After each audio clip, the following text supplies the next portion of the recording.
Agora, vou-vos dar exemplos de onde poupar dinheiro. Aqueles primeiros truques que falámos é relativamente às taxas de câmbio e levantamentos. Agora isto é só como poupar dinheiro no geral, numa vinda para a Tailândia, e não só porque, mais uma vez, estes truques aplicam-se a várias coisas. Pronto, antes de sequer de marcares qualquer coisa, antes de a compra de algo que seja, vê e procura por voos na maior janela possível de tempo que tenhas. O ideal será mais ou menos um mês. Se for possível, claro, eu compreendo, às vezes não há essa possibilidade, mas se tiveres essa possibilidade, vê. E porquê? Porque, por exemplo, esta última viagem que eu vim, eu tinha visto para dia 28, queria vir a dia 28, 29, 30 ou 27. Vi os dias para a frente, vi uns dias até dia 26 e tudo mesmo 680 euros. Uma viagem de ida de Lisboa até Bangkok. Já estava quase conformado com a coisa e disse, deixa lá ver, pode ser que haja alguma coisa mais barata. E lá estava, dia 25, 349 euros, com a Qatar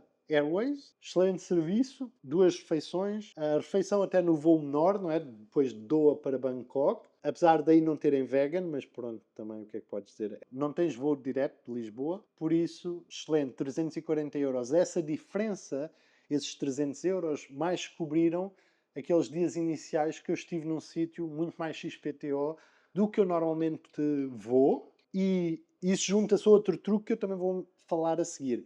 Pronto, 300 euros tiveres e poupas numa viagem é logo suficiente para pagares quase uma semana de estadia num sítio decente. Usa tanto, pelo menos a Agoda e o Booking, mas também outros, para verificares os preços dos alojamentos. A Agoda é sem dúvida a melhor cena para alojamento na Ásia, de longe, mas por vezes encontras no Booking determinados negócios que são bem mais vantajosos. Mais uma vez, tenho um exemplo disso, foi em Pattaya, quando eu estive lá, estive neste apartamento que vos posso mostrar, e na Agoda tinhas o preço igual ao do Booking, só que este preço era para o estúdio. E no Booking, o mesmo preço, já com as taxas todas, e não é com cashbacks nem nada, o preço do apartamento era igual ao preço do estúdio no Agoda. E a diferença no Agoda para o outro eram 6 ou 7 euros de um para o outro, por noite. Por isso podes ver, só aí cada noite fiquei num quarto melhor e poupei 6, 7 euros por noite. E se tivesse ficado no estúdio, tinha poupado novamente 6 ou 7 euros, porque o estúdio no Booking era também mais barato. Por isso estas coisas vale sempre a pena também dar uma olhada. Sempre que vais para uma zona nova, dá uma olhada rápida, só para teres uma ideia. Facilmente vês. Na mesma onda, e também para ver se isto mais facilmente muda tanto nas apps como no navegador, quando estiveres nos sites, para mostrar sempre o preço total. Porque alguns senhorios e pessoal que aluga e empresas que alugam, por exemplo, metem taxas e fees para além do preço. Então estás a olhar para o preço por noite e é baratíssimo, e depois chegas ao checkout e o preço afinal é bastante mais caro, não é? E tu ficas, mas como é que isto é possível? E é porque eles puseram essas taxas e esses impostos, esses custos adicionais, no preço por noite, mas tu não o vês porque eles põem o preço por noite, base, menos. E eu acho isso extremamente estúpido, nem sequer acho que seja honesto, porque estás a comparar preços, qual é a cena de deixares qualquer pessoa diluir e mudar os preços dessa forma? Então muda sempre para mostrar tudo. O terceiro ou quarto ponto, dependendo de quando estiveres a contar, é guarda a primeira marcação, a primeira e a segunda normalmente, através das apps destas plataformas, da Agora e da Booking, para quando fores ficar ou num sítio muito tempo ou num sítio que seja muito caro. Porquê? Porque eles têm sempre descontos, pelo menos para o primeiro booking através das apps, e normalmente têm também desconto para segundo e terceiro, apesar de menos significativo. Mas o segundo na Agoda ainda é bom, são 9%, acho eu. E então, se fores ficar num sítio para um mês onde custa 800, se tiveres um desconto de 10%, são 80 euros, não é? Então, obviamente, mais vale guardares para isso do que ires logo, vou fazer um booking, as 2 primeiras noites que vou ficar num sítio, nem sei se quero ficar lá mais tempo, o sítio é ok, mas nada de especial, são 2 noites e vou utilizar 10% para poupar 4 euros. Não vale a pena, não é? Estás literalmente a jogar 80 ou 90 euros fora se algum dia fores ficar assim num sítio mais caro. Por isso, mais um truque. Relativamente a data móvel, eu uso a TrueMove, mas não creio que seja a melhor. Eles têm muita publicidade e estão em muitos sítios, mas os preços não são muito diferentes. E aqui uma coisa, se quiseres poupar algum dinheiro, mas é só relevante se estiveres aqui mais do que um mês. Tipo, 3, 4 meses é que começa a ser relevante. Quando tu chegas, eles têm estes cartões com duração de um mês, uma semana, etc. E cada um tem um preço preço, é dados ilimitados, é 5G, é tudo excelente. Eles cobram um mês 1.300, são mais ou menos 40 euros. Também não é assim nada por data ilimitada no telemóvel, depois podes fazer hotspot, que é o que eu faço, por exemplo, é o que eu estou a fazer aqui, faço em muitos sítios. Se comprares o mais barato todo, que é para 8 dias, para turista, e custa 850 baht. Se depois fores a uma loja deles, ou da Tops Daily, ou um 7-Eleven, e levares o teu telemóvel com o cartão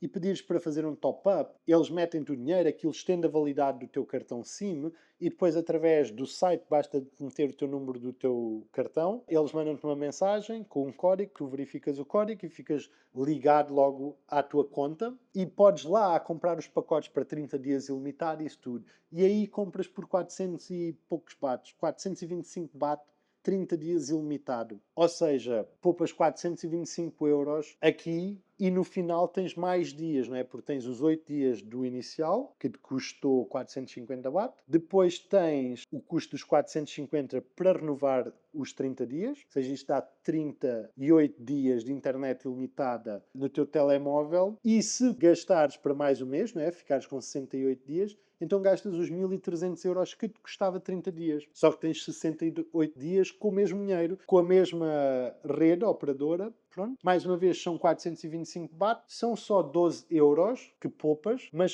são mais esses 8 dias, não é? Em quinto lugar, temos utilizar transportes públicos, especialmente aqueles que são governamentais ou das autoridades locais. São mesmo transportes públicos. Tens autocarros do aeroporto de Suvarnabhumi até Pattaya, ou de Pattaya ou de Jomtien até o aeroporto, ou até Bangkok. Tens a linha férrea que liga até o norte do país, vai a Ayutthaya, também por 50 cêntimos metros tem a Ayutthaya em 2 horas. Tens Chiang Mai, que já é uma viagem mais longa, 10 horas a 12. Mas depois tens também para o Ain, por comboio, também não tão caro assim. Depois o Ain liga a Chumpon e Chumpon a Surat Thani. Surat Thani podes ir até Nakhon Si Thammarat. De Surat Thani podes ir a Koh Samui, podes ir para Krabi. De Krabi podes ir para as Pipis, podes ir para Phuket. Ou seja, tens todas estas formas de viajar que normalmente têm sempre pelo menos uma ligação que é pública. E os preços normalmente são bons, as condições depende do tipo de transporte, mas normalmente é tranquilo. Depois tens os ferries também que ligam e é muito fácil. Se tiveres algum tempo, se estiveres a tentar espremer tudo de uma semana ou duas de férias, se estiveres com mais algum tempo, a viajar um bocado de forma mais devagar, pronto, acabas por poupar bastante dinheiro se souberes utilizar e movimentar com as opções de transporte que há disponíveis. Pronto, gastas 6 dólares em vez de gastar 150 a ir de um sítio para o outro numa transfer. Claro que o conforto é diferente, mas às vezes não é assim tão mau como poderias pensar. Em sexto, não vou repetir, mas é o que falámos em relação a câmbios. É outra forma de poupar algum dinheiro, porque normalmente toda a gente tem de lidar com levantamentos de dinheiro enquanto cá está. Em sétimo, temos, isto é realmente para quem está a pensar ficar pelo menos 3 meses num sítio fixo. Quanto mais tempo pensares ficar num sítio, mais isto se aplica, que é, primeiro, conhece o sítio, gasta algum tempo a vir uma semana ou a conhecê-lo de outras formas, não é? Através de relatos, pessoas que conheças, coisas que vês, conhecer um sítio e ver se realmente queres ficar. E quando quiseres, a melhor forma de arranjares um alojamento bom, sem gastares muito dinheiro, e eu nem sempre faço isto porque gosto da liberdade também de estar sempre em movimento, mas se vais realmente já com ideias de ficar, por exemplo, imagina, queres ir fazer 3 meses mesmo de férias de loucura em Pattaya. Então o ideal é ires, contares para aí 2 semanas, ficares num sítio muito barato, bem localizado, o mais barato possível, o mais básico possível, desde que seja seguro, que quase todos são, e usares esses dias não para ires fazer todas as outras coisas que queres fazer, mas para ires ver sítios onde façam arrendamentos de 1 ou 2 ou 3 meses, ou até leasings do ano, se a tua intenção for maior, não é? Quanto maior a temporada, mais importância deves dar a isto e mais importância e foco deves dar em resolver logo isto imediatamente. Porque é possível encontrar sítios a 250 dólares por mês, que com as despesas, não sei o quê, digamos 300 euros. Tens muitos sítios e as nuances às vezes é uns vão estar a cobrar água a 50 baht e a eletricidade também um exagero e depois tens de utilizar muito ar-condicionado e de site muito caro. Outros, as coisas parecem muito bem nas fotos, mas vais a ver aquele que eles têm para te arrendar não está como está nas fotos. As fotos têm 5 anos, estás a ver? Está muito mais decrépito. Tu vais perder muito tempo a ver isto e deves resolvê-lo o mais rápido possível, que é de forma a poupar dinheiro, porque imagina, se estiveres a pagar 30 € à noite, são 900 € ao final do mês.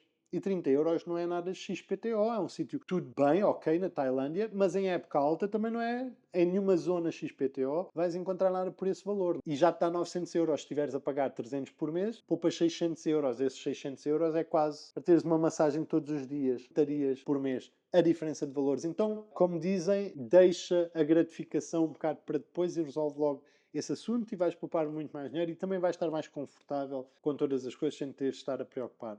E eu disse Pattaya, mas isto aplica-se a qualquer zona que seja e qualquer país, não é só Tailândia, não é? Perder algum tempo assim e dedicá-lo mesmo para ir ver todos os sítios, fazer todas as perguntas, comparar as coisas e fazer uma decisão, ir para a frente. É também importante ires a sítios, não é? Se estiveres a tentar arrendar, ter cuidado com as coisas pela internet. Se for bom demais é porque não é verdade. Há muita gente na Tailândia, recebe uma data de visitantes, há muita gente, está tudo à procura dos melhores negócios. Se algo for bom demais é porque não é. Alguém já o teria apanhado, quase certeza. Por isso vai a coisas tenham edifícios físicos assim em zonas ok, vê as pessoas, fala com elas e marca algumas coisas.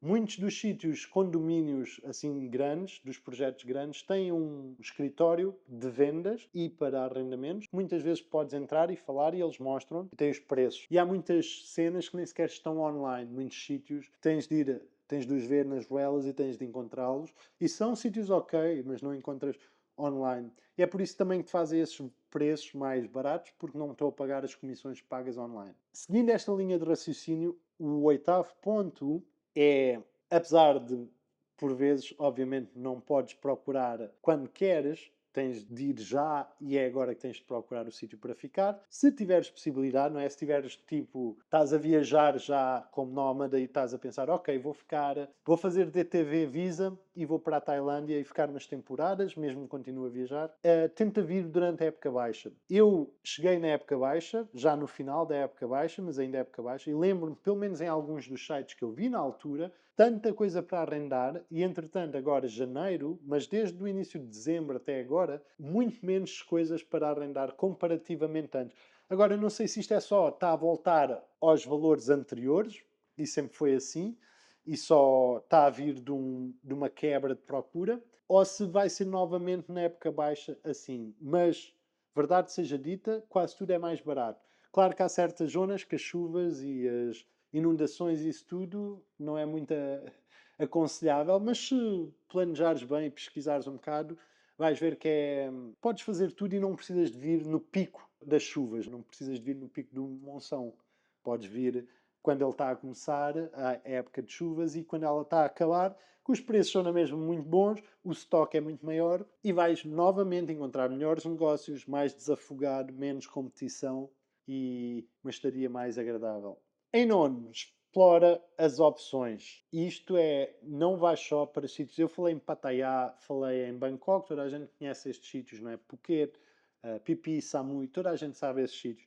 Mas há outras cidades, não é? Eu acho que uma cidade a partir de uma certa massa habitacional, sei lá, 50, a partir dos 80 mil, e no nosso mundo moderno, comparado com outras cidades, isso são cidades ainda pequenas. Mas em termos de infraestrutura, de serviços básicos, de serviços de alojamento, turismo, comida, todas essas coisas a partir de um certo nível, não é? Começam a ter universidades, começam a ter transportes, aeroporto. E então, encontrando qualquer uma destas cidades, é fácil hoje em dia abrires um mapa para já encontrares, nem precisas do mapa, podes procurar uma lista de cidades por habitantes, em qualquer país que estejas a visitar ou a fazer uma estadia, encontrar, fazer uma pesquisa sobre algum sítio que te desperte curiosidade, seja pela zona ou por qualquer outra coisa, ir a uma destas aplicações de marcação de alojamento, abrir o mapa, ir para essa cidade e ver os preços, ou até abrires o mapa e percorreres tu mesmo o mapa vendo preço e a partir daí decidires para onde ir. Agora, claro, se tu fores e disseres Bangkok, só vou Bangkok, Bangkok, pipi, e está tudo bem, vais ver coisas lindíssimas, há uma razão pela qual essas coisas são tão badaladas e outras áreas não.